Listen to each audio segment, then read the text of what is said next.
Alright, for the last video, I chose the 3 devices of diagnostic, priority, and summary observation. For diagnostic, I chose a quote on page 438 that goes, "It wasn't old Dr. Lewis's fault. I had lied to him about many things. His decision was based on false data, but he had been false in turn." I chose this quote for diagnostic as this shows more of like the consequences of her motives in the text, where she chose to lie to him purposely because she felt comfortable. She wasn't sure about what was even going on or what in turn was going to happen, but it ended up almost costing her more or biting her in the butt, because now Dr. Lewis was lying to her parents or his parents, her at the moment, and resulting in her running away. So I chose that for diagnostic for her motives. And for the second device, I chose priority, and I chose a quote from page 442 that goes, "The swearing, the straight razors, the shaving brushes, all these were my welcome to the masculine world. The barber had the football game on TV, the calendar showed a vodka bottle and a pretty girl in a white fur bikini. I planted my feet on the waffle iron of the footrest while he swiveled me back and forth before the flashing mirrors."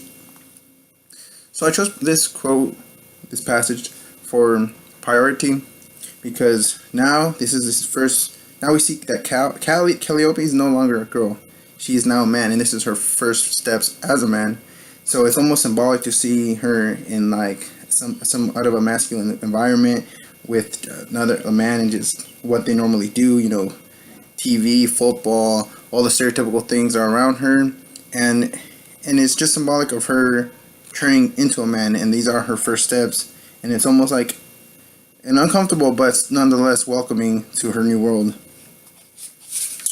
And finally, for summary observation, before I talk about what I thought about the book, I just wanted to choose one quote on page 521 about the book. It goes, "Patient reader, you may have been wondering what happened to my grandmother.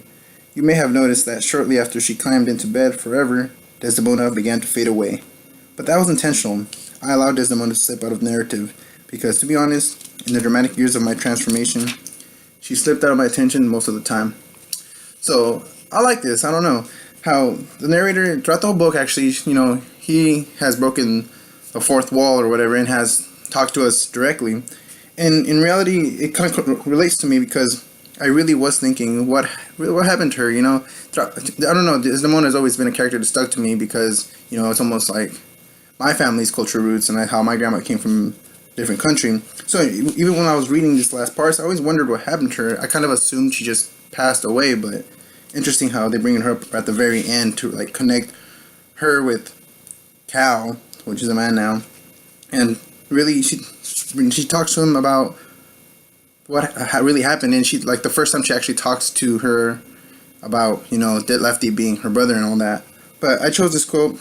And finally, for what I think about the book, I really liked it. At first I thought it was kind of slow. So it took a while to get interested, but ultimately I felt more engaged as I kept reading, and it always almost ended like kind of like a cliffhanger, and I really maybe just want to start the next chapter, and I always just really felt engaged, and I honestly would recommend this book to someone.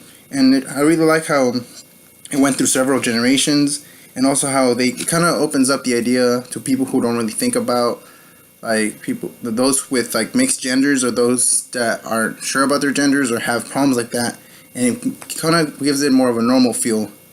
But overall, I really like the book, and I would recommend it. Thanks.